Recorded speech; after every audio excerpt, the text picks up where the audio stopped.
If you've forgotten your Gmail password or want to change it for security reasons, follow these steps to reset it. This guide will help you navigate the process smoothly. Step 1. Go to the Gmail sign-in page. Visit the Gmail sign-in page at www.gmail.com. Enter your email address and click on Next. Step 2. Click on Forgot Password. On the password entry screen, click on the Forgot Password link. This will initiate the password recovery process. Step 3. Verify your identity. You will be prompted to verify your identity. Depending on your account settings, you may receive a verification code via SMS, email, or through an authentication app. Follow the instructions provided to receive the code.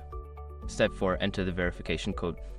Once you receive the verification code, enter it in the provided field and click Next. If the code is correct, you will be directed to the password reset page. Step 5. Create a new password. Enter a new password that meets Gmail's security requirements.